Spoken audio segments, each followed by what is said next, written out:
The story began as the crescent moon rose high, the birds having returned to their nests early. On a high cliff, fragments of rock continuously fell into the deep abyss. Hearing the noise, a bird lifted its head to look above. When the large boulder fell, two birds hurriedly spread their wings and flew away. At that moment, on the cliff face, a girl appeared, scaling the precipice precariously. It was Kinger, whose family was not wealthy but had enough to get by. She carefully edged her way forward, a look of surprise gradually appearing on her face. Suddenly, Kinger stopped, staring intently ahead. A joyful smile bloomed on her face, and she whispered, "Found it." Before her eyes was a suspension bridge leading to the other side, with red-hot lava churning beneath it. This was the territory of the extreme domain demon. Kinger cursed under her breath, "That bastard Yahello, gone for over a year without a single word." She gently placed her hands on the ground, preparing to step across the tombstones to reach the bridge, and in the end, he forces me to come find him myself. But at that very moment, a beam of golden light appeared beneath her feet, and a bizarre magic formation immediately materialized. From within the formation, a flash of light along with ancient runes shot straight toward her. They tightly bound Kinger. Gritting her teeth, she realized in horror that her power seemed completely suppressed. From behind the bushes, a figure appeared, and I thought that bastard Yahello had walked right into the trap. Kinger turned her head in shock, and the man stepping out with a sinister look continued, "So it's Elder Sidhu. I prepared this formation specifically for Yahello, but I didn't expect to catch a little mouse like you instead." She never expected it to be him. Kinger shouted in shock, "Wu Gao." Wu Gao looked at her, a lewd smile curling on his lips. "Right now Yahello is being hunted relentlessly by the King Han Imperial Court. Neither the Imperial Government nor Dragon Island can protect him. You might as well follow my son with his sword and enjoy wealth and glory." Kinger refused to give in, struggling with all her might, joining two fingers together to counterattack. She gripped her sword, her face full of disdain as she lunged at Wu Gao. "You think my disciple is so easy to kill? I already wanted to kill you back when I was at the Royal Academy." Wu Gao stood still, reaching out his hand, his gaze growing craftier as he watched Kinger. Immediately after, he reached out and firmly grabbed Kinger by the throat. The old man coldly declared, "My formation can lower your cultivation by 3 major realms. Now you are nothing but a mere mid-grade prime warrior." Her throat squeezed tight like a chicken about to be butchered. She rasped, "Do you not know my identity? Do you dare kill me here?" He lifted her up and coldly threatened, "Killing you here, no one would know. Throw you down from here and there won't even be bones left." Wu Gao's eyes turned vicious, his brow deeply furrowed. "Anyone who stands in my way must die." From below, streams of spiritual energy light continuously shot upward. Kinger was in pain, her face contorting. She opened her mouth and tried to scream with all her might. In this critical moment, a voice rang out from above, "Anyone who dares to touch my master, just try it." While Wu Gao was still stunned, a surge of power struck straight at him. The surrounding earth, rocks, and tombstones were all shattered. Wu Gao looked in front of him in astonishment. The male lead, Yahello, appeared within a radiant halo, like a deity rushing forward to embrace Kinger. Kinger was weak, struggling to open her eyes to look at the person. Yahello did not reply, only smiled at her with an unrestrained demeanor. Wu Gao drew his sword, his eyes fixed on Yahello, his voice full of arrogance. "You're lucky, Yahello. Improved after a year apart, but tonight is the last time you get to see the moon, little boy." Yahello showed no fear, stepping forward one step at a time. "Wu Gao, you're truly persistent. Waiting here for me for a year, tonight should be the end of it." Without another word, Wu Gao decisively gripped his sword and charged. Not to be outdone, Yahello immediately sidestepped. Taking advantage of the momentum, he struck him with a palm, nearly making him vomit his entire lunch. Wu Gao lost his balance and fell flat on his back, looking utterly pathetic. That palm strike caused Wu Gao to spit blood, coughing up streams of fresh red blood. Yahello crossed his arms, looking at him with a mocking gaze. "Long time no see, Wu Gao, here to deliver your head?" Seeing that confident demeanor, Wu Gao panicked, sweat pouring down. He thought to himself, "Is this truly Yahello? His strength has grown too fast. It seems the only option is..." Unable to win in a direct fight, Wu Gao resorted to a dirty trick, his hand secretly pulling out a small object. But before he could act, Yahello had already lunged forward and punched him. Wu Gao was as weak as a reed, and was sent flying several yards away. He was beaten to the point of helplessness, leaning against a rock as fresh blood began to flow. Seeing this was not enough, Yahello lunged forward like a ferocious tiger. "You plot to kill me, and now you want to kill my master too. Today, I'll show you what death means. Even if you were reborn right now, you wouldn't dare." Wu Gao was terrified, his face ashen, and he quickly shouted, "Don't you care how your mother and that fox girl die?" Behind him, Kinger worriedly shouted a reminder, "Yahello, don't be provoked." But at this moment, an entire section of the cliff face was shattered by a single palm strike. Wu Gao's pants were probably completely soaked by now. He could only tremble as he looked at the man before him. Just one punch had reduced that boulder to rubble. If it hit a person, it would surely help him reincarnate into another world. Thinking he had found a weakness, Wu Gao smirked and laughed loudly. If I don't send word about your mother and that fox girl tonight, 2 coffins at Dragon Manor will be waiting for you, little brother. Yahello was furious, and a single punch made him spew out all his blood. Wu Gao fell to the ground, stammering,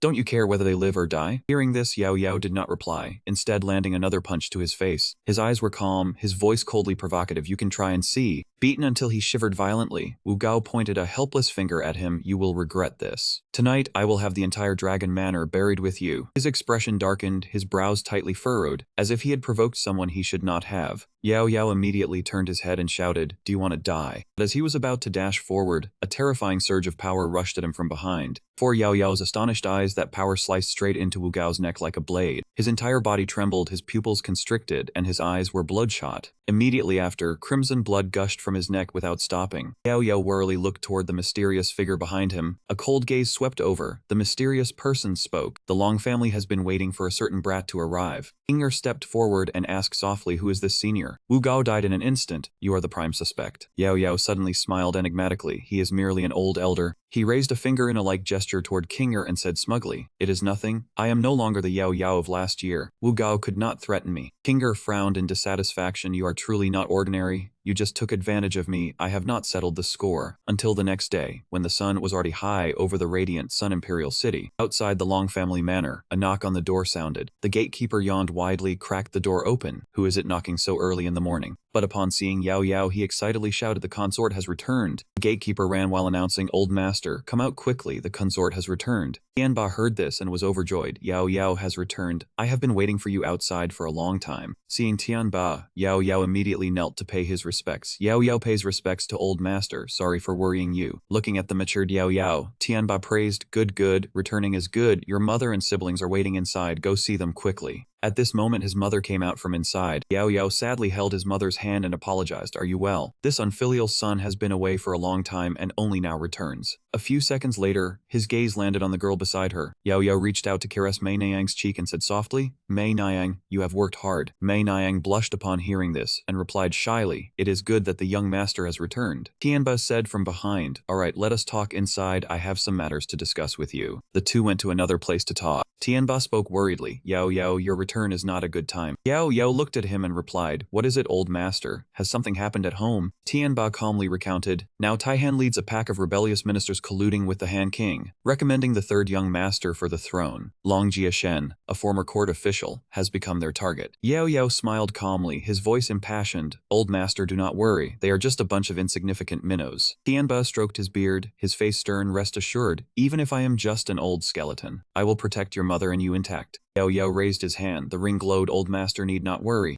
Dozens of treasures flew out from within. Yahello continued, Yahello will not let the Long family fall into danger. Looking at the precious items, he could not help thinking, to what level has Yahello truly grown? Most are rare treasures. He must have encountered many fortuitous events. Tianba behind him sighed inwardly. I can no longer see through Yahello's current strength to have reached this level in just one short year. Yahello held the pill, looked at Mei Niang and softly instructed, Mei Niang, this spirit pill will help you smoothly cultivate to the Demon Emperor stage. No one will look down on you from now on. Mei Niang was surprised and quickly replied, young master does not need to do this. As long as I can be by your side, I do not care how others treat me. Yahello stepped forward and brought the pill to Mei Niang's lips. Be obedient. He calmly pushed the pill in and gazed tenderly at Mei Niang. Only when you become stronger can you stay by my side and assist me. Hearing this, Mei Niang could not help but tear up. She turned her face away and stammered, yes, thank you, young master. Just at the happy moment, an urgent voice broke the atmosphere. Old master consort, it is bad. Yin He and Meng Fai have been arrested by the disciplinary hall, suspected of killing Elder Wu Gao. Yahello stroked his chin and thought, second brother and third brother are top fighters in the Imperial City. How could the disciplinary hall subdue them so easily? Tianba angrily roared, despicable villains, they knew you had returned. They tricked and arrested the two to use as hostages to control you. Yahello only smiled sinisterly now. It seems some people could not wait as soon as I returned, afraid of being killed. Scene shifts to the disciplinary hall. Yun He and Meng Fai entered like they were there to collect a debt. Yun He shouted, where is my eldest brother? Take us to see him immediately. The person sitting at the desk replied, you mean Yahello? He is probably dead at Absolute Demon Ridge by now.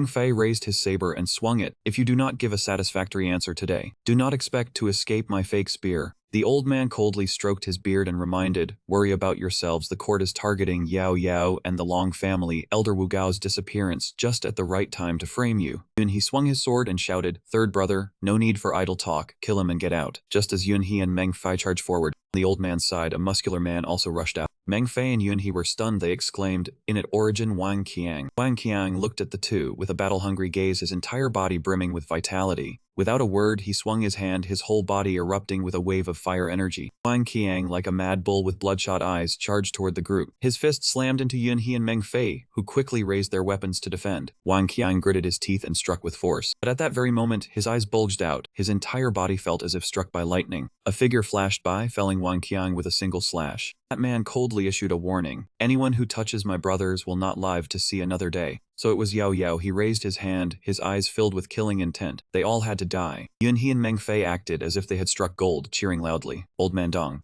Man seated at the desk lost his composure, stammering incoherently, calling for someone to stop them. No sooner had the order been given than three others appeared instantly. The three of them charged towards Yao Yao like lightning, weapons in hand. Yao Yao calmly looked at the group and called out, second brother and third brother, today we can have a proper contest. As soon as he finished speaking, one man charged into attack and Yao Yao raised his weapon to defend. The two men behind also quickly rushed towards Meng Fei and he. Yao Yao thought while assessing these primal kings were indeed extraordinary. It seemed he would have to use the fire Ying Huang. That man glared at Yao Yao and questioned angrily, still worrying about others, are you looking down on me? Having said that, he waved his hand and a stream of spiritual energy shot straight forward. Yao Yao froze, his eyes wide as the stream of spiritual energy swept past like a blade. Quickly leaped backwards. Meng Fei and Yun He stood still watching Yao Yao. Yun He spoke apologetically, sorry big brother, we have dragged you into trouble again. Yao Yao glanced at them and whispered, I will hold off the three of them. You two find a chance to run. As soon as he finished speaking, Yao Yao tensed his body, and immediately a pair of wings sprouted from his back, his power erupting. Yun He and Meng Fei shielded themselves from the surge of power, sighing in admiration that their big brother had gained a new fortuitous opportunity. They were truly envious. Yao Yao stomped his foot, sending a surge of power towards the group when a voice rang out, who dares to lay a hand on my disciple? The headmaster and Kinger appeared. Seeing them, Yao Yao was surprised. Headmaster. Kinger stepped forward and patted his shoulder. Yao Yao was overjoyed. Man seated at the desk grew anxious and quickly retorted, Yao Yao murdered Elder Wu in cold blood. The evidence is irrefutable. The headmaster stroked his beard and replied calmly, Elder Wu clearly died from a Kai deviation. What evidence is there? That man glanced nervously at Wu Gao. The headmaster certainly has sharp eyes. Without even looking, you knew it was a Kai deviation, yet there are sword wounds on the body. His master was stubborn, and the headmaster showed clear displeasure. After a moment he regained his composure, his demeanor turning stern. Immediately after, the headmaster waved his hand and struck a palm towards Wu Gao. Before their bewildered eyes, Wu Gao dissolved into nothingness. That man was thunderstruck, shouting in disbelief, this? The headmaster stroked his beard and laughed, how is it I see no sword wounds on the corpse, sir? Do not bully a blind man. Yao Yao's master shouted loudly, how dare you, when meeting the Royal Academy, still not pay your respects? Do you know your crime? He looked at the people before him, beginning to feel fear. The headmaster spoke with a serious expression in reply. Then he smiled warmly and looked behind him. Yao Yao, you three come back to the academy with me.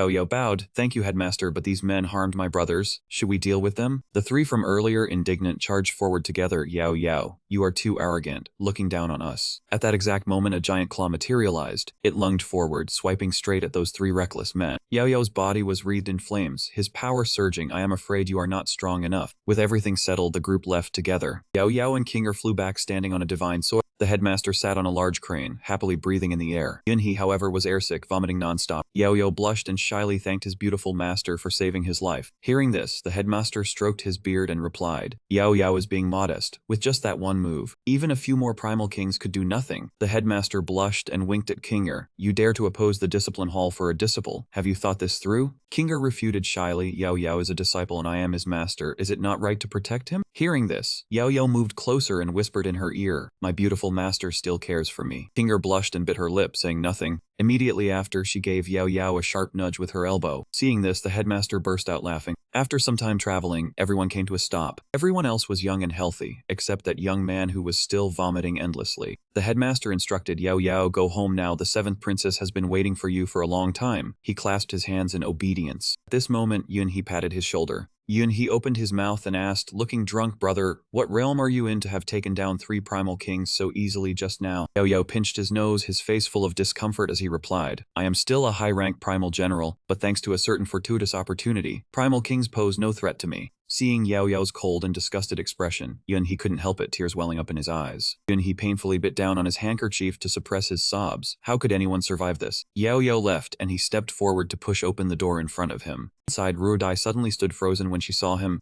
Ruodai stood up happily and excitedly. You're back. Seeing him, she suddenly turned her face away in shyness. Didn't the military counselor say you'd be delayed a few days? A year without seeing you. Are you trying to welch on your debt? Yahello awkwardly scratched his head and forced a smile. Not at all. It was truly because of treating third uncle that I couldn't get away. Third uncle should be fully recovered now. Today the military husband will surely report it. Ruodai frowned in dissatisfaction. Oh, Yuan has been paralyzed for years. If you want to welch on your debt, you should pick a more reasonable excuse. At that moment, the subordinate ran in to report. Consort, the young marshal has fully recovered. The old master wants you to come to the main camp to celebrate. Ruodai exclaimed in surprise. How is that possible? Ao Yuan has been paralyzed for years. Unless there is a treasure like the green vine urine. Could it be? Yahello calmly looked at her. Do you believe me now? Rest assured. Yahello turned and left. Ruodai worriedly reminded him. Going to the military camp. Be careful. Most of Long Ye's confidants have been expelled from the city. It's not safe there. He waved his hand without looking back. Rest assured. In the military camp at this time, soldiers were gathered for a grand feast. Suddenly a hand patted Meng Fei's shoulder and then patted Yunhe's shoulder. The two turned around in surprise. Yahello spoke. 2 brothers, my third uncle has recovered, but Long Ye is still a treacherous minister in the eyes of the court. I hope you two will join me in the army, establish merit to eliminate the traitors, and let the fame of our 3 brothers spread throughout the world. Meng Fei excitedly accepted. Big brother, what are you saying? Even if you hadn't spoken, I would have wanted to follow and see the world. Yunhe also enthusiastically said, that's right, second and third brother must follow. Seeing this, Tianbe and the young marshal walked over. This is worthy of the descendants of our long family. A man must have such spirit. Young marshal stood before them with a dignified and composed demeanor. He was Ao Yuan. Yahello and his 2 junior brothers bowed in salute. These are my second and third junior brothers. Paying respects to grandfather and third uncle. Paying respects to General Long and young Marshal Long. Ao Yuan looked at the 3 young men and happily praised. Not bad. 1 top-grade Yuan General Tingfeng. 1 top-grade Yuan General. Talents emerge in succession. Thinking of the chief commander, let me take you to meet the soldiers of the Long family. Yahello replied, thank you, third uncle. When everyone had gathered, the young marshal raised a bowl of wine high. Brothers, amidst the cheers of the soldiers, Ao Yuan said, thanks to Yahello's blessing, I have restored my realm. I specially recommend Yahello as a major and his 2 brothers as vice majors. Hearing this, Yahello immediately knelt and clasped his hands. Third uncle, I'm afraid this is not appropriate. Yahello has no military merit to receive such a post. I fear I cannot convince the troops. Ao Yuan patted him on the shoulder. Curing my illness is the greatest merit for the Long family army. What objection could the soldiers have? The soldiers nearby echoed in unison. The consort is right. The young marshal recovering, and then promoting new talent. There are precedents in the court as well. Hearing this, the wine bowl in the supervisory officer's hand fell, and he shouted in anger. Ao Yuan looked at him and questioned. A mere little supervisory officer dares to throw his weight around with the talent I recommend. Do you think our Long family is afraid of that head of the Taihan family? He fearfully bowed his head and explained, young marshal, please calm down. The court sent me to participate in military management. The consort is young, and his strength may not necessarily convince the soldiers. Yahello replied, since your excellency has said so, then as long as we 3 brothers have sufficient strength, we can accept the posts with proper justification. He laughed loudly. You are just a student of the Imperial Academy. That meager strength of yours is useless in the army. Yahello and his 2 junior brothers stepped forward, their gazes fixed on the group. How about a sparring match? He arrogantly looked at him and sneered. Fine, don't say I'm bullying you. You may freely choose the guards. If you can last 10 moves, I'll admit you are qualified. Yahello crossed his arms and instructed. Second brother, third brother, these 2 guards are for you to practice on. Leave the rest to me. He looked at him challengingly. Supervisory officer, do you dare to accept the challenge? That man smiled slyly. not expect to be defeated moments later. Since the consort requests it, I naturally accept. Immediately after the sparring match began, Yun-hee cracked his knuckles and looked at Meng Fei. "Third brother, if you don't mind, take a rest on the side for a bit." Meng Fei replied, "Second brother, you can't hog all the fun." Seeing this, the group drew their swords and charged. "You brats, watch me crush you." Blades and swords were merciless. The two sides quickly engaged in a fierce melee. Meng Fei raised an eyebrow at his opponent and said proudly, "Third brother, just rest. I won't fight you for that supervisory officer later." Then he added, "That supervisory officer guy, better leave him to big brother." Soon enough those two were sent flying outward. He was covered in injuries, his face twisted as he gritted his teeth. These two are no ordinary men. The only option left is to use that move. As soon as he finished speaking, the two charged in, clasped each other's hands tightly, faces close, eyes glaring maliciously ahead. An immense surge of power erupted, the ultimate technique of the one-sword shared realm. Seeing that scene, Meng Fei and Yun-hee laughed until tears streamed down their faces, taking an instant liking to it. Those two shot towards them like rockets, but before they could show off any tricks, they immediately ate a punch from the sky. The other one ate a beautiful 180-degree kick. Both flew soaring into the sky, rendezvousing with the rocket team. Those two landed with a thud on the ground at the same time. Seeing this, the old man's face showed a look of delight, repeatedly praising, "Not bad, worthy of being the one the young marshal has his eye on." Next second, he raised his fan and smiled sinisterly. "I suppose I have no choice but to go all out in battle then." Yahello calmly started warming up across from him. "Your Excellency, please do your best. It wouldn't be good if the court later blames you." As fast as the wind, he charged towards Yahello. The two sides quickly assumed combat stances. His fan struck out, and Yahello reached out and grabbed it tightly. A few seconds later, the fan gradually tore apart. Before his stunned face, the fan was broken into many pieces. He found it hard to believe, thinking this was a mid-grade spiritual weapon. How could it be broken by mere physical strength? Realizing something was wrong, he leaped backwards, calculating to create distance since close combat was unfavorable. But when his gaze met Yahello, he looked confused. Immediately after, Yahello rushed over and delivered a kick. He rolled his eyes in pain, his mouth open but no sound coming out. Suddenly he shuddered as if realizing something, but when he turned around, he only saw empty space.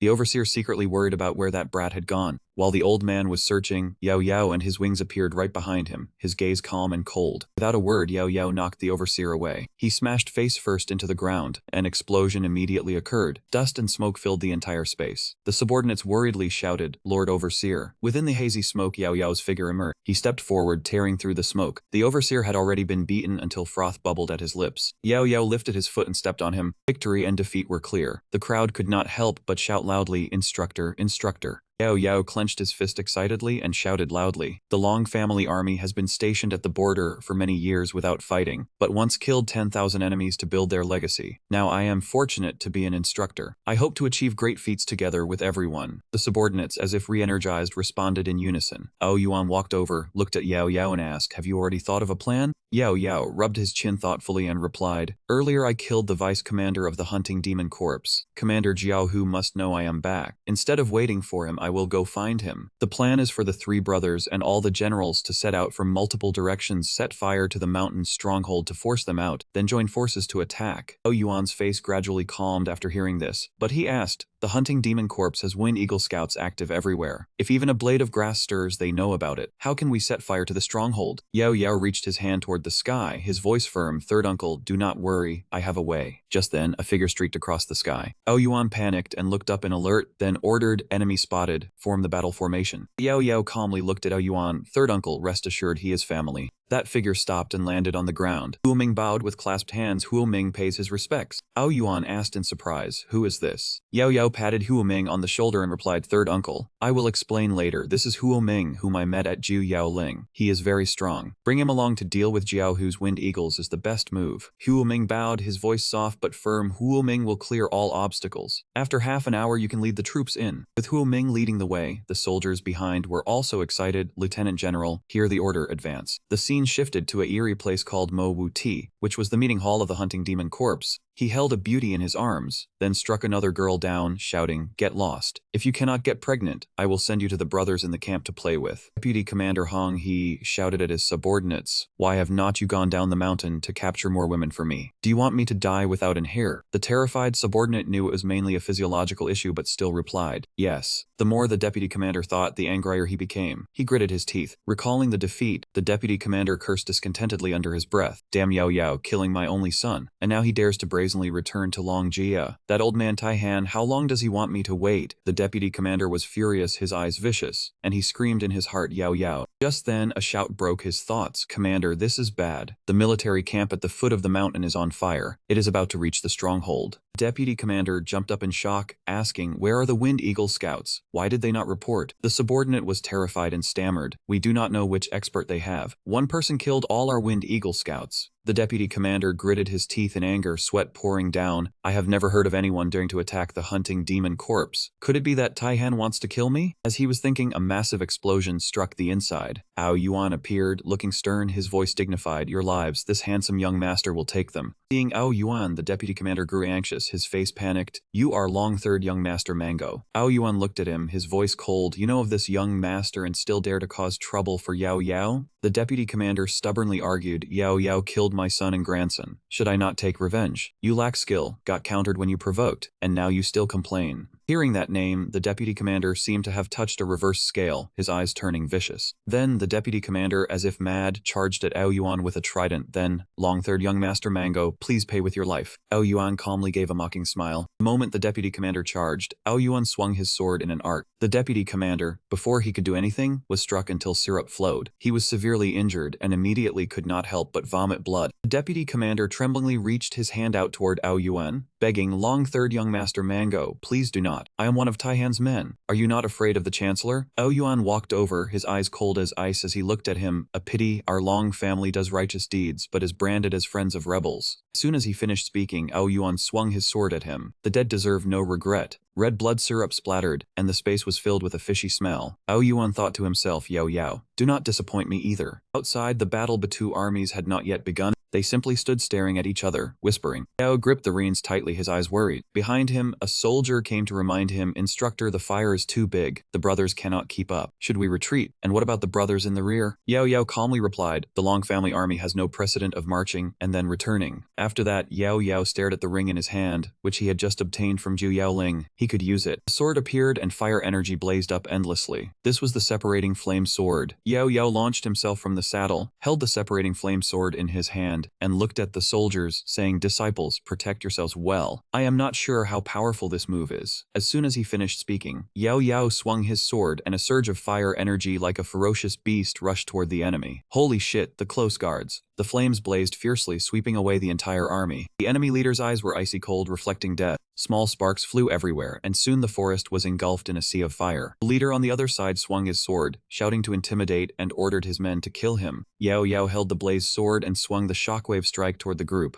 Incoming flames immediately incinerated everything. The soldiers' expressions gradually turned ugly, sweat pouring like rain. At this moment, Yunhe and Meng Fei charged forward on horseback. Meng Fei shouted loudly, Big brother, we're here to help you. Yao Yao gripped his sword tightly and warned with a serious face. Second brother, third brother, order the soldiers to form a formation and prepare to charge. The next second, an immense surge of power was unleashed and Yao Yao roared, Die! The group below was immediately devoured by the flames, but Meng Fei corrected himself and hurriedly shouted, Big brother, be careful. A huge figure appeared behind him. A massive tusk struck toward him. Yao Yao blocked with his sword, staring intently at the person before him. Jiao Hu put away his weapon and looked at him with a sneer. Unaware of your limits, daring to pick someone at random to provoke our tiger fang demon hunting corpse. Yao Yao was no less, opening his mouth to mock. You're a bunch of rabble. How am I unaware of my limits? Jiao Hu gritted his teeth in anger and praised, What? You are Yao Yao? The next second he frantically lunged at Yao Yao. Today I will avenge my son. Yao nimbly dodged, continuously taunting him, You want to kill me, but you've been countered by me. Not a few of your sons have died.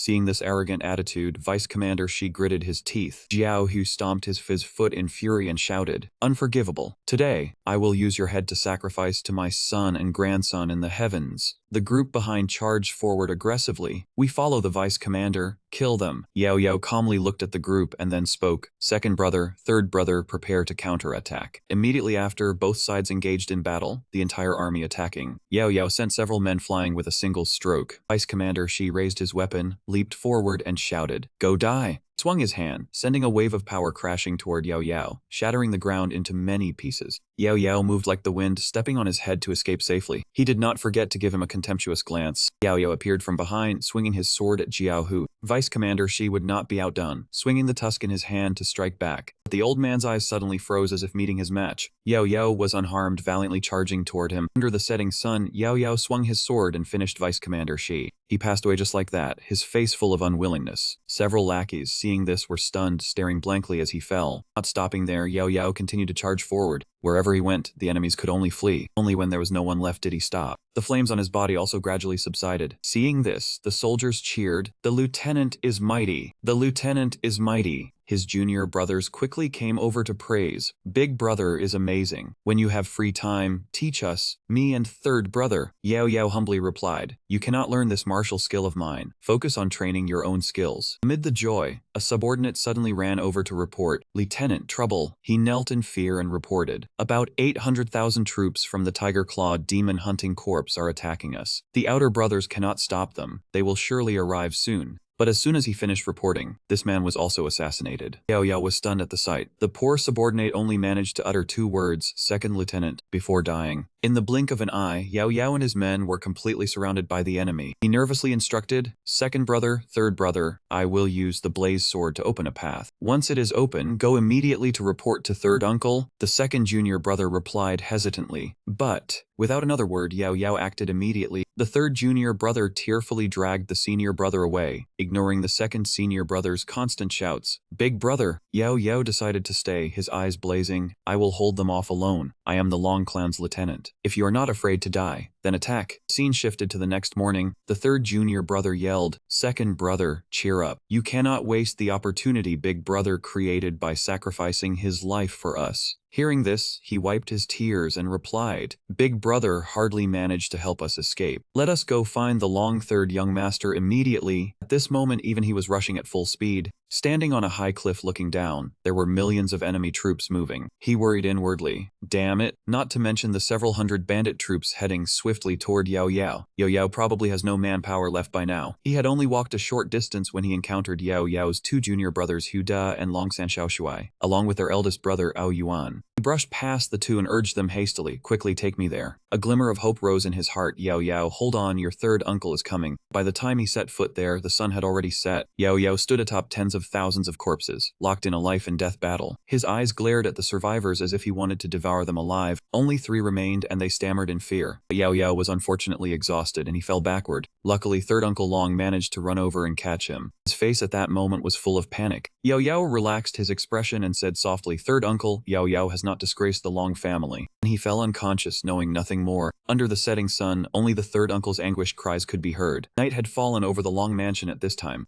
Tianba could not contain his excitement and burst into loud laughter, worthy of being Yao Yao leading 300 men to slay nearly 1,000 demon-hunting hunters. "Tomorrow I will ask the great prince to reward you." Yao Yao sat on the bed, his voice calm. "If third uncle had not slain Jiao Hu first, it would have been difficult for me to survive." Ao Yuan feigned composure and continued, "I only fought the first wave and did nothing meritorious, while Yao Yao personally killed a vice-captain of the middle-grade Yuan vanguard." Ao Yuan lowered his head worriedly and continued, "I failed to detect the enemy's expert in time. That was my dereliction." Yao Yao looked at Ao Yuan and comforted him. "Third uncle, do not blame yourself. I was inexperienced, and this battle taught me many lessons." Then Yao Yao turned to Yun He and asked about the distribution of spoils to the soldiers. Yun He triumphantly folded his arms and said happily, "Big brother, rest assured. Over 100 spirit tools and elixirs have all been delivered to the soldiers." Tianba was secretly pleased to hear this. Yao Yao has learned to share both hardships and rewards. He is not only the hope of the Long family but also an outstanding man of the royal court. Then Tianba turned and waved his hand. "Now rest and recover well, your body has not fully healed." When everyone left, Yao Yao blew out the candle. The courtyard was quiet under the moonlight when suddenly the door creaked open. Yao Yao sat meditating with his eyes closed, and the girl who arrived called softly, "Young master." He opened his eyes to look. Mei Niang was shy, her face red as she gazed at him with tender affection. They faced each other and Yao Yao asked, "Mei Niang, why have you come so late?" Mei Niang lowered her blushing face, avoiding his gaze, and said softly, "I heard the young master won the battle, so I came to celebrate. And since I took the elixir you gave me, the spirit energy in my body keeps flowing and I cannot absorb it." Yao Yao propped his chin in embarrassment and replied, "It was my oversight for not considering her constitution. I haven't taught her how to absorb spiritual energy."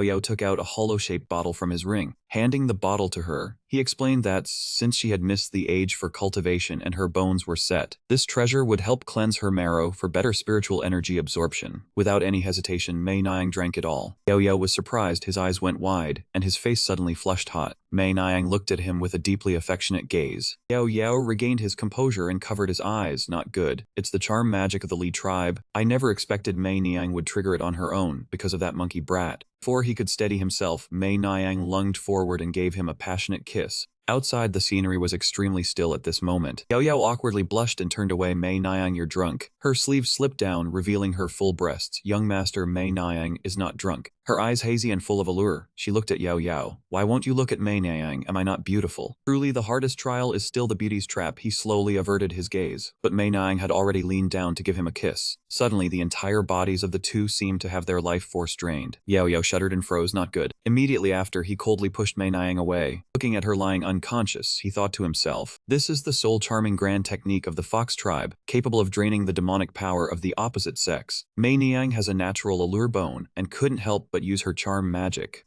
Yao grew increasingly stunned, worried that if the master, looking at the beautiful Mei Niang, he dared not think further, telling himself that before leaving, he must discipline her well, lest she lose her true nature. Just then, a voice broke the silence. Young master, Nangang Kai requests an audience. Next morning, at the main hall of the Long Manor, Nangang Kai cupped his hands excitedly. Boss, long time no see, you look much more handsome. Yao patted his shoulder and replied, fatty, you've improved too, you have the demeanor of a big shot now. Looks like life is treating you well. Kai laughed heartily. Thanks to the boss and the protection of the Long family, the Nangang family was able to focus on making money. Yao looked at him calmly and continued, say it, what business do you have coming here today? Kai rubbed his hands nervously. Boss, I came to thank you and also to invite you for a drink. My family rules are strict, so I could only go out on your account. Yao slung his arm over his shoulder grandly. Let's go then, but the two of us alone aren't fun. Let me call second and third brothers, do you have any objections? Kai was overjoyed, drinking with the other two brothers. I couldn't ask for more. A short while later, by the Bayou River, the weather was absolutely beautiful. Wherever Yao's group went, beautiful girls greeted them with invitations and flirtations. Contrary to Meng Fei's fearful expression, He beamed at the beauty and told her younger brother not to leave, letting her big sister play along. Yao glanced sternly at the brothel behind him and asked if this place was worthy of inviting him for a drink. The brothel keeper laughed loudly, saying such places were not befitting the big boss's aura. The next second, the brothel keeper pointed to the flower boat ahead and said that was the proper place to host guests. The women inside the music house only sold their art. Listening to music and drinking wine was far more relaxing. He, eyes wide in surprise, asked if that was the boat of the celestial musician, and heard that only those with invitations could board. Would there still be space left for them since they arrived late? Brothel keeper smugly boasted that money could make the devil work for you. Buying a few invitations was well within his means. As they approached, the group of subordinates shouted, demanding they produce their invitations. The brothel keeper cheerfully stuffed silver into the subordinate's hand, saying they came in a hurry without invitations and asked to buy a few. The subordinate refused, saying the invitations could not be sold. If they did not have one tonight, they should come back tomorrow evening. The brothel keeper blushed in embarrassment and hastily offered triple the price. Yao patted his shoulder and told him to forget it, not to make it difficult for others. Amid the argument, a man from behind spoke arrogantly, saying not just anyone could board the music house. He looked at Yao's group with contempt and barked at them to scram, not to disturb the nobleman boarding the boat. Kids still wet behind the ears should dream of it in their next life. The brothel keeper clenched his fists in anger and asked through gritted teeth who he was talking to if young Master Jiang was so easy to bully. He looked at the brothel keeper with mocking eyes and said it was exactly them. Trash like them was not worthy of boarding the boat. The brothel keeper trembled with rage. Yao patted his shoulder and said, little fatty, let me handle this. Immediately after, Yao exhaled a stream of fiery ki. A fierce tiger materialized. Yao shouted loudly, scram for me. He was so frightened his mouth fell open, and he squeezed his eyes shut. As if struck by a surge of power, he saw stars and fell backward.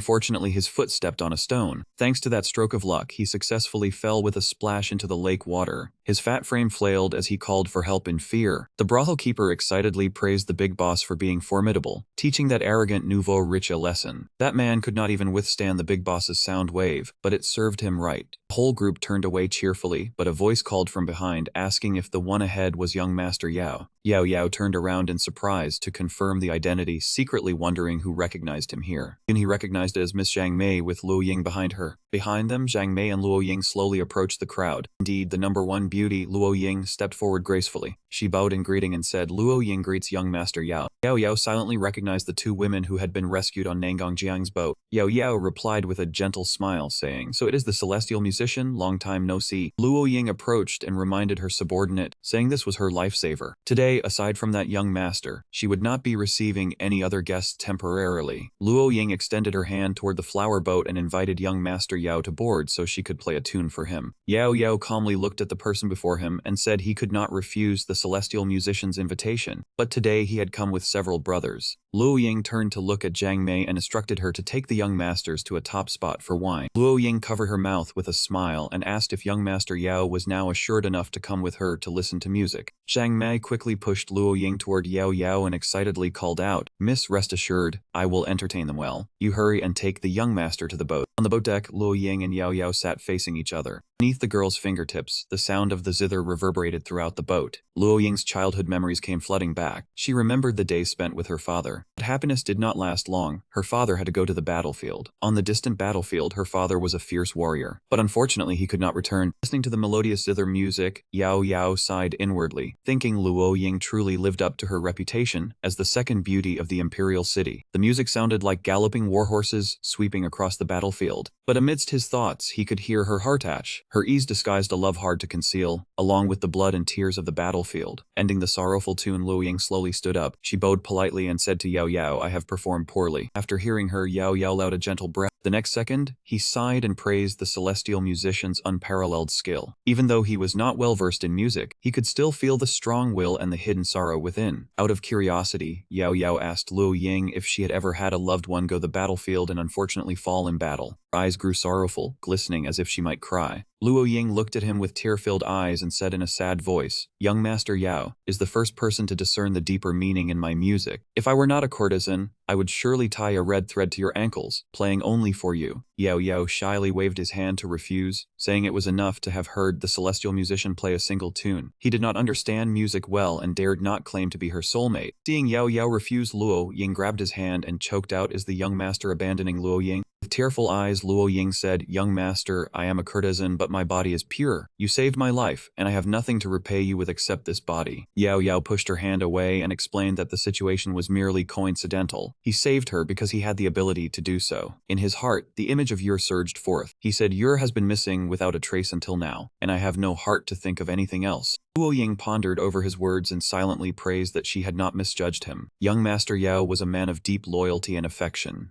Luo Ying sat down, smiled lightly, and said she hoped the young master would not mind her little test. She wondered if she could be considered his friend from tonight onward. Yao Yao looked at her as if a weight had been lifted from his shoulders, and answered gently, I believe we are already friends. Luo Ying removed her veil, revealing her beautiful face, and said, Since we are friends, I will hide nothing. That was my fault for not being forthright earlier. She blushed and whispered, saying goodbye today. I do not know when we will meet again. Yao Yao, remember your big sister's face well, and do not pretend not to recognize me later. Even Yao Yao was stunned by the peerless beauty of Luo Ying. He contentedly placed his hand on his chest, sighing that Sister Luo truly deserved the title of Celestial Fairy, and meeting her like this was unforgettable. As they were chatting, a knock sounded from outside. The first prince walked over, looked at the two of them, and said he had urgent matters to discuss with Yao Yao, hoping the Celestial Fairy Luo would not take offense. Seeing the newcomer, Luo Ying immediately bowed in greeting, saying she would take her leaves. The first prince had business with young Master De Yao. Yao Yao was flustered for a moment, then greeted the first prince, but advised him to make some noise when walking next time. Ruo Dai poked her head out from behind, laughed and said making noise would ruin people's good affairs, then told them to sit down. There were no outsiders. Why be so formal? Everyone sat down. Ruo Dai pondered for a moment and then asked Yao Yao if he still remembered our 5-year agreement. Upon hearing this, Ruo Dai showed a thoughtful expression. He replied that he had promised the 7th princess that within 5 years he would become a general in one region and assist the first prince in ascending the throne. The first prince looked at Yao Yao with an excited expression, saying that was also his own wish. He sincerely hoped Yao Yao would come to assist him, believing the path to officialdom would be smoother. The 7th princess was stunned by the first prince's words, thinking to herself that she did not expect expect him to think so highly of Yao. Then, Yao cupped his hands respectfully and promised, thanking the first prince for his favor, but since he had made an agreement with the princess, he would not break his word. The first prince instructed with satisfaction that this trip to the general headquarters must be cautious. Old General Long was defeated because Prime Minister Tai Han obstructed from within. Tai Han's face was full of malicious glee about the army's defeat. He also spread rumors in the military, saying Old General Long with the Shura imperial court, causing chaos among the troops. Yao's eyes wavered, but he still replied that he would be careful. The first prince cheerfully wished him a smooth journey and brilliant success. Yao responded with good wishes. At sunset in the afternoon, everyone had gathered at the city gate. Yao said his farewells, telling everyone not to see him off any further and to stop here, reminding those in the imperial city to be careful of Tai Han. Tianba stroked his beard reassuringly and said for Yao to rest easy. Tai Han could not do anything to him. He said he was actually very clear about what the first prince spoke of, but was afraid of causing agitation, so he did not mention it. However, seeing his son face it calmly made him very happy. As he spoke, he suddenly remembered that this trip was to the distant border. Then he introduced a tall, muscular man, saying he was a family general of the Long family, Uncle Yu Xiaozhang. With him protecting his son, he would feel at ease. Yao greeted Uncle Yu warmly.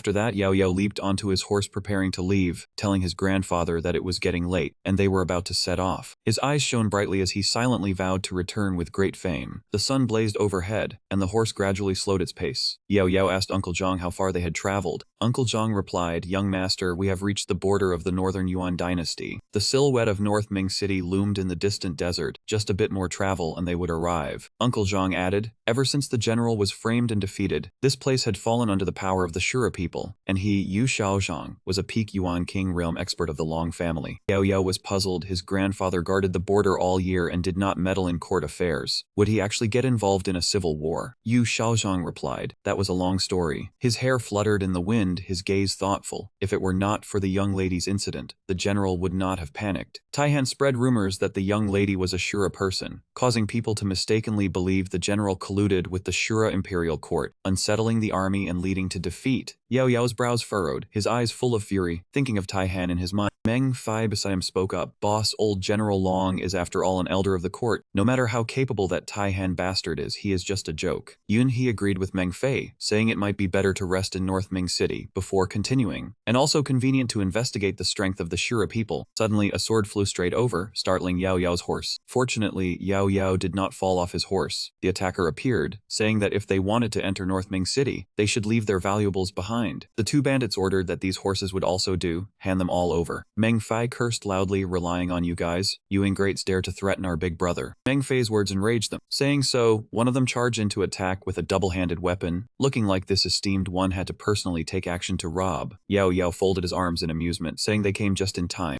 Then he leaped into the air. He shot straight at the bandit, directly striking him on the head with a descending staff strike. The blow stunned him, sending him several li away. Next, Yao's gaze shifted to the remaining bandit. Seeing his companion defeated, he panicked. Still in fear, and before he could run, Yu Xiaozhang had already appeared behind him from nowhere. With just one hit to the back of his neck, he could not withstand it. The strike was too beautiful, causing him to fall into unconsciousness. After a while, the two bandits were tied up and woke up. Yao began to interrogate them. "Why were you two from the two houses of Wu and why becoming bandits?" The two bandits, their faces full of dust, were astonished and asked simultaneously, "How did you know? Who exactly are you?" Yao asked helplessly in return, pointing at the family crests of the two houses of Wu and Yuan on the back of their clothes. Yao asked further, "The two houses of Wu and Wei, you are surely major landlords. Why would you become bandits in the forest like this?" After being threatened, they finally confessed. Currently, North Ming City had fallen into the hands of the Shura King's faction, which the dynasty could not control. The two houses of Wu and Wei wanted to seize the opportunity to expand their power, and they were only blocking the people of the Liu family to use as an excuse to seize their assets. Yao interrogated, "The head of the Liu family is Li Yan. Why do the two houses of Wu and Wei want to deal with him?" The bandit truthfully replied, "It was because Liu Yan had been missing for many years, and now the Liu family was like a dragon without a head, a good opportunity to devour them." Suddenly, the bandit thought of something and stammered, "Could it be?" Realizing this, he looked up at Yao's imposing figure and asked, "Are you the new expert of the Liu family?" his face full of fear, truly scaring himself with his own thoughts. Yu Xiaozhong beside him asked, "Young master, how do you know the Liu family head?" Yao Yao recalled, "We only met by chance while training at the Absolute Demon Ridge. Liu Yan also told me, thanking me for saving him, but said he did not have much time left. These are the family's king's decree and king's technique. If there is an opportunity, please help deliver them to the younger generation of the Liu family. It is also fine if you want to take them." Yao Yao remembered wistfully it would be good if he had the chance to fulfill his entrustment. The scene shifted to the Liu residence of Liu Jiang. Inside the residence, there were many people causing trouble. The old man surnamed Liu said the Liu family's ancestor did not leave behind any king's technique or king's decree. The white-haired old man, leaning on his cane, tried to persuade those people to give up, shouting that the two houses of Wu and Wei kept pressuring others like this. Were they not afraid of the city lord's wrath? Tian Xiang Julin said that the Asura demon army was pressing in. The matter of the city lord was not yet settled, and he was still getting in the way of him presiding over the guild. Junxing held a flame as a threat, advising them to obediently hand over the king's decree and king's skills. Otherwise, relying on this bunch of people without a Qiantian realm powerhouse, they could do whatever they wanted. The old man said worriedly, "Burn it, let the corpse bearers go first." They were targeting the king's decree and king's skills, wanting to destroy the Liu family. Rennie was still hesitant. A group of fools shouted, knowing it was already too late, "Accept death." Then they charged straight at the old man. Suddenly a voice rang out, asking who was going to die. The two men stared in shock towards the direction of the sound. A radiant ball flew straight over, knocking back the two men from the Wu family. Emerging from the white smoke screen was Yao Yao cursing, who has such a thick face. He appeared before the old man, scolding them for doing evil deeds while pretending to be upright and unafraid of death. Rennie respectfully bowed, thanking the young hero for his assistance, but begged the young hero to leave. This was the Liu family's affair. Better not to drag others into it. Yao Yao said leisurely, "Young Master Liu is too polite, it's just that I couldn't help myself." He looked at the two men and mocked. Still a few jumping clowns, old Liu would be heartbroken. Tian Xiang's face darkened, and he angrily scolded, "How dare you, you nameless nobodies, dare to meddle in the affairs of the two great families of Beiming City. Tired of living?" Yao Yao picked his ear to show disdain. Why did he hear it was the three great families? Besides the Liu family, who else? The man Junxing's face also darkened like a pot bottom, threatening the nameless junior. "Get lost quickly, otherwise don't blame him for being rude." Unexpectedly, Yu Xiaozong appeared, running straight over to draw his saber. The sharp saber was drawn out. He leaped up, charged straight forward and shouted, "Quite the big mouth, daring to threaten our young master. He found you people are the ones tired of living." Yu Xiaozhong gathered his strength and slashed down. Tian Xiang quickly drew his sword to block, and Jun Xing also joined force. Yu Xiaozhong was knocked back, then channeled his energy to unleash a slashing wave attack. The blow sent Tian Xiang crashing into the wall, his body suffering many injuries. His eyes were angry, thinking to himself, a peak origin king realm powerhouse. Could the Liu family have invited such a strong person? Tian Xiang delegated old Wu uses a secret technique to hold off the old man. "Leave these brats to me." Jun Xing agreed. Jun Xing shouted a threat, "Since you want to oppose us, then stay here." He immediately shot out a long rope with a clamp at the end, straight towards Rennie. Rennie was immediately tied up by the rope. After capturing the young master of the Liu family, Jun Xing flew straight away. Tian Xiang laughed smugly. "So what? The Liu brat is already in my hands. This fight only has one Origin King realm powerhouse left. Are you just going to ignore him?" Yao Yao ordered, "Uncle Zhang, please help me send young Master Liu back, without a single hair harmed." Yu Xiaozong hesitated. Yao Yao took out his weapon, his confident demeanor reassuring. "You don't need to worry about this place. You've been traveling in a hurry for many days, it's time to stretch our legs." Yu Xiaozong had to comply. "Yes, please rest assured, young master. Once I rescue young Master Liu, I will immediately return." Yao replied, "Go on." Having said that, Yu Xiaozong immediately used light body technique to give chase. Tianxiang smugly pointed at Yao Yao, laughing mockingly, "Where did you get your confidence?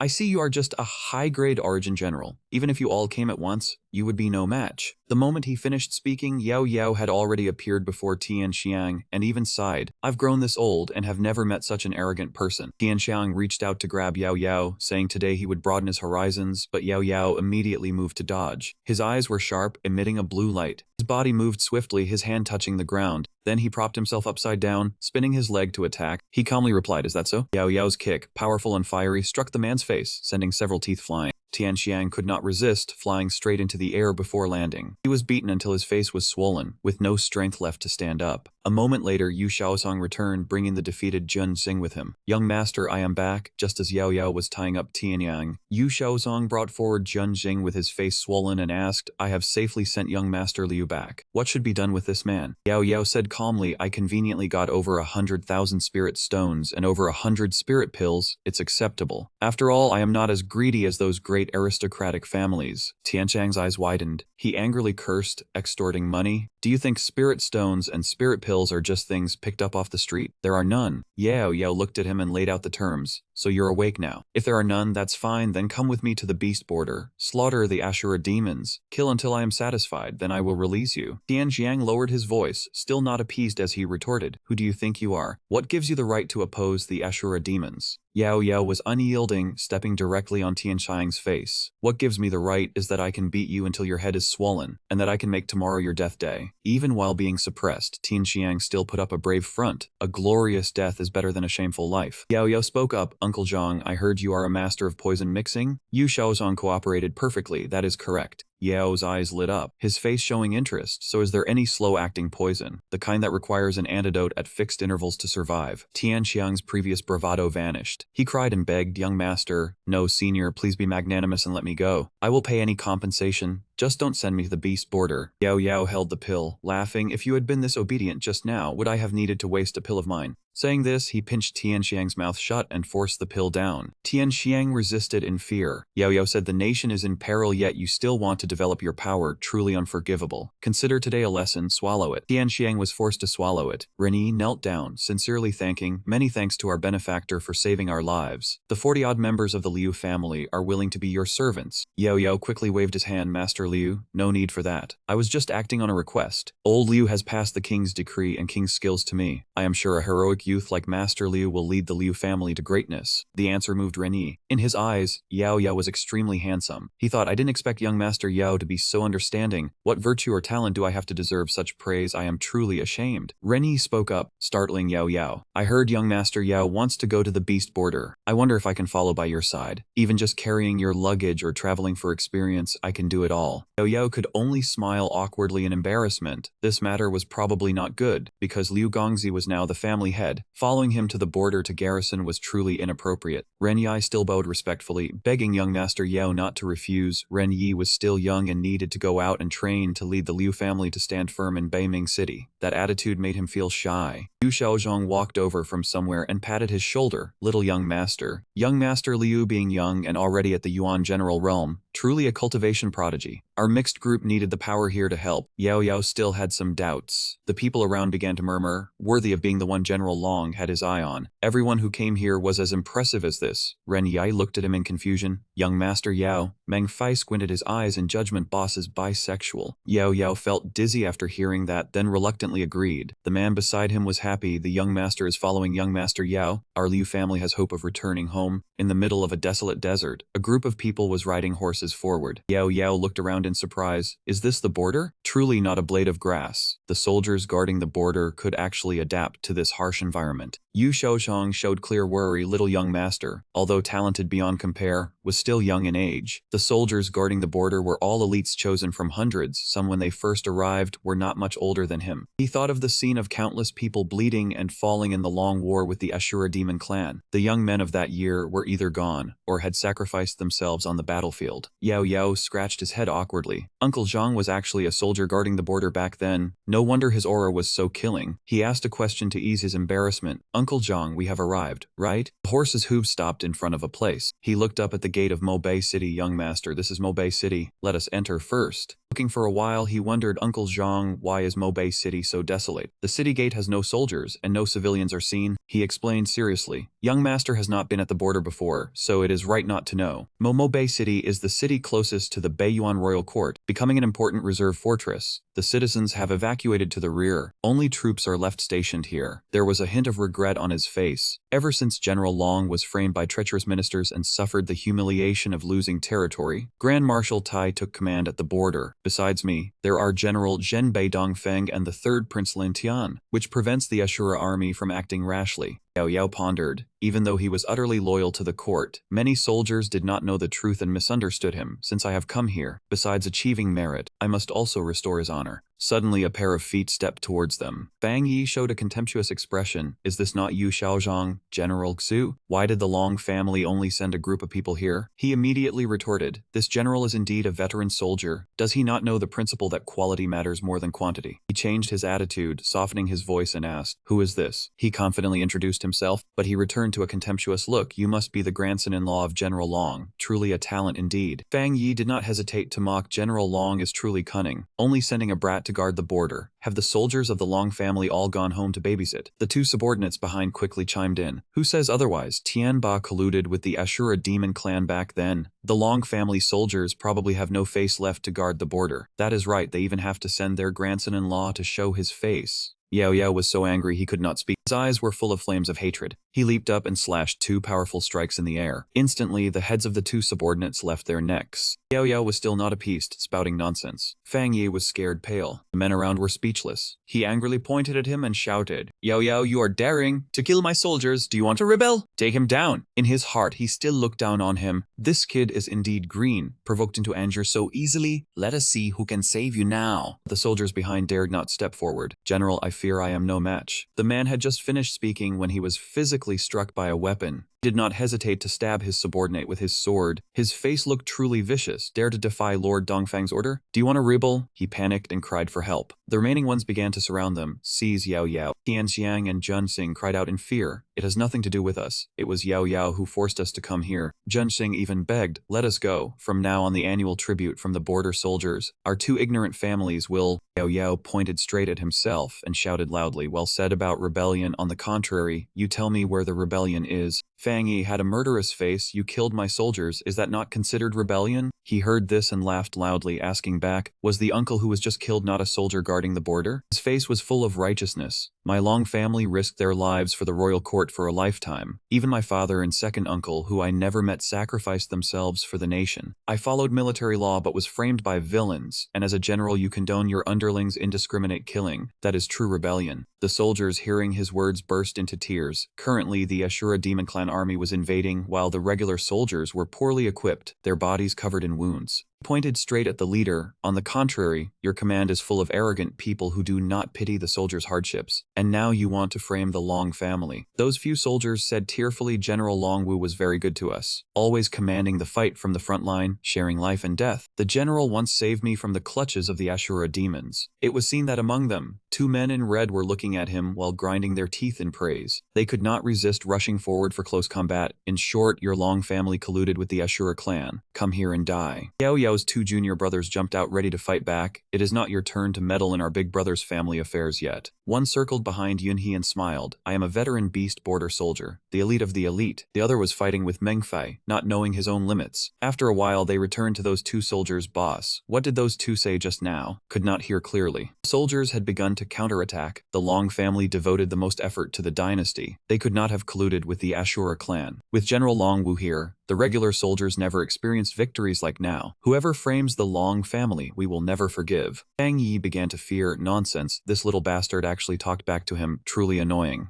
Suddenly someone grabbed his collar and pulled him up. Uncle Zhang, you have brought the consort here. Deputy General Xiao, he looked at him with angry eyes. Quickly stand close to him, do not disturb him while he looks for someone. Yu Xiaozong clenched his fist in discomfort. The person was brought here, but these lackeys wanted to threaten this young master. It seems they have not been properly taught. Xiao He's eyes looked as if they wanted to devour the other party. His attitude made Fang Ye's hair stand on end. What do you want? Does the Long family army have no one to send? Hurry and report. Do you want to die? Saw him and said respectfully, is this the consort? Xiao He arrived late and frightened the consort. Yahello quickly waved his hand. It is fine, General Xiao does not need to be so polite. Just call me Yahello. In his heart he marveled. This Xiao He's skill was probably not inferior to Uncle Zhang. His vital energy freely roared through his body like a great river. He was overjoyed and kept patting his back, worthy of being the one General Long had his eye on. I old Xiao like you, come, I will take you to the new troop assembly ground first. Xiao He comfortably draped his arm over his shoulder and laughed. On the way I already heard about how the consort bullied that Fang Yi. The consort has both skill and brains. I fear he will become our fourth young marshal of the Long family army. He still seemed to be bothered by something, just... Xiao He turned around, suspicious of the two who had just cried loudly. What was the situation with these two innate primordial kings? They did not look like men of the Long family army. Yu Xiaozhong quickly explained that these two were taken in by the young master on the road, and happened to come to enlist together. Xiao He laughed with delight upon hearing this. The consort consort was truly capable. Even an esteemed innate primordial king had become his lackey. By evening, they had entered the camp and Xiao He was surprised. Dongfeng, what are you doing here? The old man smiled meaningfully. The Grand Marshal has been waiting in the tent for a long time. Go on in. He looked at them and said loudly, I have heard of it. Deputy General Xiao, you truly have guts. Fang Yi sat there listening to the old man scold him, laughing. My soldiers killed 2 of them with a single spear strike. What exactly are you scheming? In the North Ming army tent, the generals were gathering. Grand Marshal Tai habitually stroked his beard and judged. This brat's strength has actually reached the final stage of the postnatal realm. His speed is astonishing. I hope he is not a coward on the battlefield. Fang Yi immediately pretended to be wronged and reported, Yao, this consort has quite a temper. He just arrived and killed 2 of my old soldiers. This man cannot be kept, Marshal. Xiao He could not stand it and quickly spoke up to scold Fang Yi. How dare you bring this up? Grand Marshal Tai hated noise and immediately shouted, enough. I am not asking you. Shut your mouths. He made his attitude clear as a warning. Yao, since you have come to enlist, you must abide by the rules. Violating military orders carries the same punishment, even for the son-in-law of General Long Yu. Yao bowed his head respectfully. I will certainly not disgrace my mission, Marshal. However, I have a request, and I hope the Marshal will grant it. He pointed at the 5 people behind him. Grand Marshal, can you assign the people I brought to the same military camp? Grand Marshal Tai examined them. 3 innate masters can be compared to 1,000 soldiers. Keeping them in the same camp might be a waste of talent. Yu Xiaozhong explained respectfully, Grand Marshal Tai, I am old and will no longer fight in battles. He turned to look at the 2 Tianjiang brothers standing with crutches. These 2 are followers of my young master and also came here to enlist. After his probe, Grand Marshal Tai had his own considerations. These 2 have extraordinary strength. They are probably bodyguards arranged by Long Ra Yao's side. It would be better to go with the flow and agree. Fang Yi gnashed his teeth in anger. He lost his composure and shouted loudly, Marshal, no! I see these 2 are also innate primordial kings. They are more than qualified to be commanding junior generals. Keeping them by Yao's side is a true waste. Third Prince Lin Tian also spoke up at this time. That is correct. I also disagree. Yao sighed helplessly. If that is the case, I will not make things difficult for Grand Marshal Tai. We will establish our own volunteer army ourselves, then go to the battlefield together to kill the enemy and make our contributions. He turned and left, unaware of Lin Tian, who was blazing with anger. He shouted angrily, Yao, how dare you? Is the North Ming army a place for you to come and go as you please? After saying this, he immediately flew to stand in front of him. The men under his command whispered incessantly. The 3rd Prince's dragon aura is truly formidable. Yao showed no fear. Then what does the 3rd Prince want? He pointed at the other 2. This prince wants to keep these 2 primordial kings today.